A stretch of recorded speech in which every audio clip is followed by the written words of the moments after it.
বহুদিন আগের কথা, কত বছর আমরা জানি না।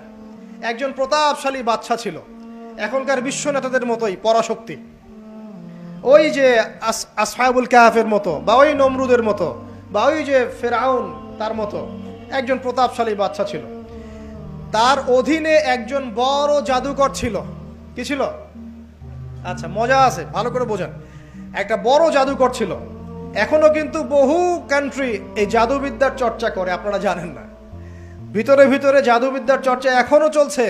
আর এই জাদু সত্য, জাদু সত্য, চোখের বদনজরও সত্য। সায়েন্স বিশ্বাস করুক না করুক, এগুলো সত্য। কারণ কোরআন বলেছে সত্য, ব্যাস সত্য। জিন সত্য নাকি মিথ্যা? ফেরেশতা সত্য না মিথ্যা? কবরের আযাব সত্য না মিথ্যা? এগুলো তো চোখে দেখা যায় না, বিশ্বাস করলেন কিভাবে? এই চোখে দেখা যায় না বিশ্বাস করেছেন বলেই তো আপনি মৌলবাদী। চোখে দেখা যায় না, অহেতুক বিশ্বাস করছেন, অতএব আপনি একজন মৌলবাদী মানুষ।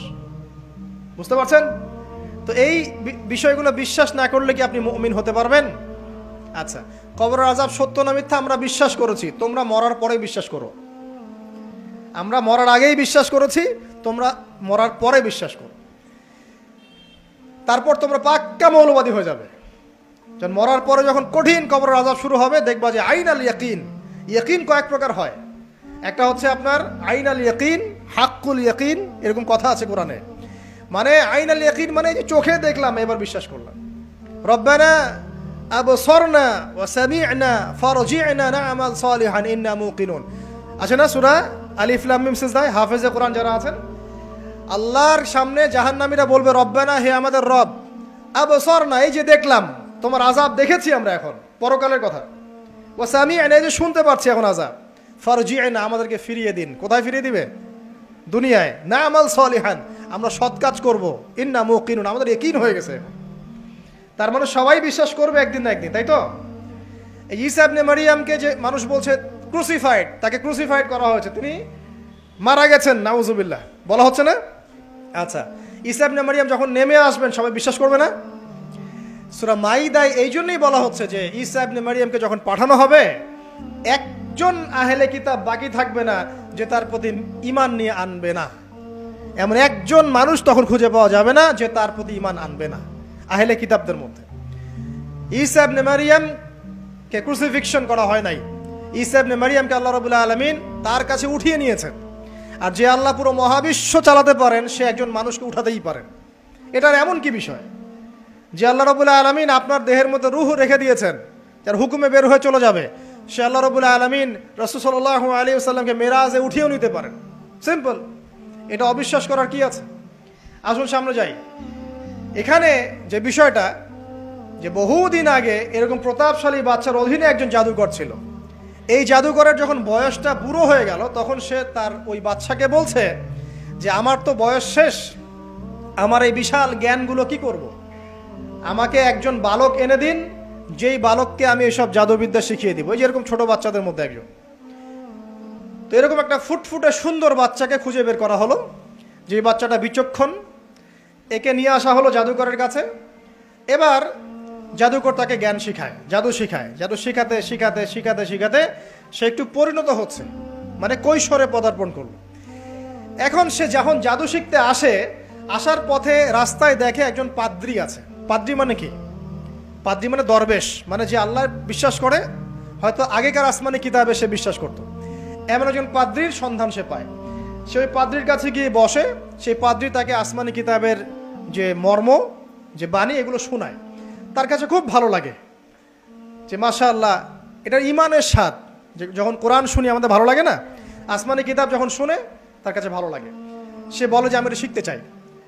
তখন এই পাদ্রী তাকে বলে, তুমি তো জাদু শিখতে যাও এই বাদশার দরবেশের বাদশার জাদুকরের কাছে, যদি ওরা জানতে পারে তাহলে তো সমস্যা।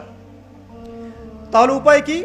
যখন তুমি ওখানে যাবে, যখন দেরি হয়ে যাবে, তখন বলবে বাসার থেকে বের হতে দেরি হয়েছে, বাসার থেকে বের হতে দেরি হয়েছে। আর আমার এখানে বসে যখন বাসায় যাবে, তখন বাসায় গিয়ে বলবে যে ওখান থেকে, ওই যে জাদুকরের কাছ থেকে আসতে দেরি হয়েছে।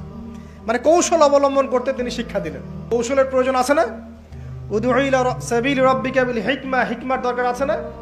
সত্য থেকে সরে গিয়ে নয়, কিন্তু কৌশল তো করার দরকার আছে। নবী সাল্লাল্লাহু আলাইহি ওয়াসাল্লাম যে হিজরত করেছেন, মক্কা থেকে মদিনা চলে গিয়েছেন, সবাইকে জানান দিয়েছিলেন, এই শোনো আমি হিজরত করছি, জানান দিয়েছেন? রাতের বেলা বের হয়েছেন, কৌশল, রাতের বেলা বের হন নাই, এবং তাকে মারার জন্য চারপাশ থেকে লোক ঘিরে রেখেছিল, এর মধ্য দিয়ে আল্লাহ রাব্বুল আলামিন তাকে বের করে নিয়ে গেছে। তিনি কি সবার সামনে ফেসবুকে জানান দিয়েছেন, এই দেখো আমরা বেরোচ্ছি? তো তোমরা তো কৌশলই বুঝো না দিনের কাজের, যে কাজ হবে 1%, আই ওয়াশ হবে 99%। এখনকার এই যুগ, হ্যাঁ, দিনের কাজ হবে 1%, আই ওয়াশ শোডাউনই বেশি। এই শোডাউন করতে করতে মানুষের চোখ লাগে, যত চোখ লাগে তত সমস্যা সৃষ্টি হয়, এবং আস্তে আস্তে আস্তে আস্তে দিনের দায়রা মাইনাস হতে থাকে। এই যে এই বিষয়টার পিছনে তোমরাও দায়ী, কৌশল তো বোঝো না। তো স্মার্ট এবং বিচক্ষণ মুসলিমদের বড় অভাব আছে এখন পৃথিবীতে। যতক্ষণ পর্যন্ত বিচক্ষণতা অর্জিত হচ্ছে না, ততক্ষণ পর্যন্ত ইসলামের বিজয় হচ্ছে না, এটা মাথায় রাখেন। তারপর সামনে যান। এবার এই বাচ্চা খুব সুন্দর করে ব্যালেন্স করলো, একবার এখানে যায়, একবার ওখানে যায়। এই করতে করতে ওই যে জাদুকরের ইন্তেকাল হয়ে গেল, মারা গেল জাদুকর। এবার এই বাচ্চার কাছে মাশাআল্লাহ অনেক এলেম কালাম আছে। এদিকে সে পাদ্রীর জ্ঞানে দীক্ষিত হচ্ছে। দীক্ষিত হতে হতে তার মধ্যে আল্লাহ পাকের প্রতি একটা পরিপূর্ণ ঈমান চলে আসে, সে মুসলিম হয়ে গেল, আলহামদুলিল্লাহ। তো মুসলিম হওয়ার পরে একদিন সে যখন বাদশার কাছে যাচ্ছে, রাস্তায় একটা বিশাল জন্তু দেখা যাচ্ছে, বিশাল জন্তু, কিরকম জন্তু আমরা জানি না। ঠিক ওই যে দাব্বাতুল আরদ সামনে বের হবে, কিয়ামতের 10টা নিদর্শন আছে বড় বড়, তার মধ্যে একটা হচ্ছে দাব্বাতুল আরদ, জমিন থেকে ফুড়ে একটা প্রাণী বের হবে। আর এখন মানুষ এগুলো বিশ্বাস করবে না, আমি জানি। 2 দিন পর নাসা যখন বলবে তখন বিশ্বাস করবে। কথা কি বুঝতে পারছেন? তবে প্রাণী এই পৃথিবীর নিচে আছে। রাসূল সাল্লাল্লাহু আলাইহি ওয়াসাল্লাম বলছেন 10টা আলামত না আসা পর্যন্ত কিয়ামত হবেই না। তার মধ্যে একটা হচ্ছে দাব্বাতুল আরদ, জমিন থেকে একটা প্রাণী বের হবে, এবং এই প্রাণী শুধু বেরই হবে না, মানুষের সাথে কথাবার্তা বলবে। এবার মানুষের সাথে কথা বলবে প্রাণী। বিশ্বাস করছেন? এখন বিশ্বাস করছেন না জানি, কিন্তু প্রাণী মানুষের সাথে কথা বলবে। আল্লাহ পাক বলাতে পারেন না? পারেন।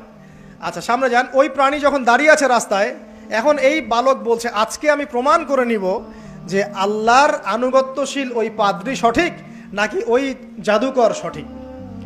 এবার সে একটা ইট হাতে নিল, পাথর হাতে নিয়ে এসে বলছে, আল্লাহ তোমার কাছে যদি ওই জাদুকরের কাজের চাইতে এই পাদ্রীর কাজ বেশি পছন্দনীয় হয়, এই ইটের আঘাতে এই জন্তুকে তুমি মেরে ফেলো আল্লাহ। এ বলেছে বিসমিল্লাহ বলে পাথর নিক্ষেপ করলো, নিক্ষেপ করার সাথে সাথেই জন্তু ডেড। তখন তার আইন আল ইয়াকিন, হাক্কুল ইয়াকিন হয়ে গেল যে হ্যাঁ, আল্লাহর কাছে এই পাদ্রীর আমলই সবচেয়ে বেশি পছন্দনীয়। তার আর মনে কোনো সংশয় থাকলো না। কিশোর মানুষ না, কতটুকুই বা বোঝেন নাই? এবার তার মধ্যে একটা ইয়াকিন চলে আসলো এবং সে পরিপূর্ণ মুমিন মুসলিম হয়ে গেল। এবার যখন সে রাজ দরবারে যায়, তার কাছে পেশেন্ট আসে, মানে একজন মানুষ এসেছে, সে বলছে যে আমার চোখে সমস্যা। সে চোখে হাত দেয়, হাত দিয়ে বলে যে আপনি আল্লাহর প্রতি ঈমান নিয়ে আসেন, আমি আল্লাহর কাছে দোয়া করব, চোখ ভালো হয়ে যাবে। এভাবে পেশেন্ট আসে, সে বলে আল্লাহর প্রতি ঈমান নিয়ে আসেন, আমি দোয়া করব, ভালো হয়ে যাবে। এভাবে আস্তে আস্তে তার নাম এবং খ্যাতি ছড়িয়ে পড়তে লাগলো। যেই তার কাছে আসে সে বলে আগে মুসলিম হন, ইমানদার হন, আল্লাহর প্রতি বিশ্বাস করেন, আমি দোয়া করব, ভালো হয়ে যাবে। চোখ অন্ধ ভালো হয়ে যাচ্ছে, কুষ্ঠরোগী ভালো হয়ে যাচ্ছে, হ্যাঁ, প্যারালাইজড রোগী ভালো হয়ে যাচ্ছে, আলহামদুলিল্লাহ। নবী ঈসা আলাইহিস সালাম এমনটা করেছিলেন না? আল্লাহ পাক চাইলে করতে পারেন। একদিন ওই রাজ দরবারের একজন মন্ত্রী আসছে, এবার ওই রাজার একজন এমপি সাহেব, তার চোখে সমস্যা, সে আসছে, এসে বলছে যে আমার এই চোখের সমস্যা, আমার চোখটাকে ভালো করার দরকার, তোমার কাছে কোনো ওষুধ আছে নাকি? সে বলছে যে আপনি আল্লাহর প্রতি ঈমান নিয়ে আসেন, আমি আল্লাহর কাছে দোয়া করব, আপনি ভালো হয়ে যাবেন। এবার সে আলহামদুলিল্লাহ ঈমান নিয়ে আনলো এবং সে ভালো হয়ে গেল। এই ভালো হয়ে যাওয়ার পরের দিন যখন সে আবার ওই পার্লামেন্টে গিয়েছে আর কি, ওদের তৎকালীন রাজদরবারে, এবার রাজা ওকে দেখে বলছে যে তোমার তো চোখ অন্ধ ছিল, কিভাবে শেফা লাভ করলে? তো সে বলে না কিভাবে শেফা লাভ করলো, সে বলতে চাচ্ছে না, কারণ সে আজ করছে যে বললে সমস্যা হবে। তো এক পর্যায়ে তাকে খুবই পিটুনি দেওয়া হচ্ছে, রিমান্ডে নিয়ে গিয়ে কঠিন মাইর দেওয়া হচ্ছে। এক পর্যায়ে সে মারের যন্ত্রণা সহ্য করতে না পারে বলে ফেললো যে ওই বাচ্চা, তার কাছে গিয়ে আমি আরোগ্য লাভ করেছি এবং সে আমাকে বলেছে যে তার রবের প্রতি ঈমান নিয়ে আসতে, তাহলে আমি শেফা লাভ করব। এই বাচ্চা এখন বলছে ফেরাউনের মতো যে আয়না রব্বুকুমুল আ'লা, আমি তো তোমাদের রব, নমরুদের মতো আমি তো তোমাদের রব, ঠিক আছে, আমি ছাড়া তোমাদের কে রব আছে? আমি তো জানি না যে আমি ছাড়া তোমাদের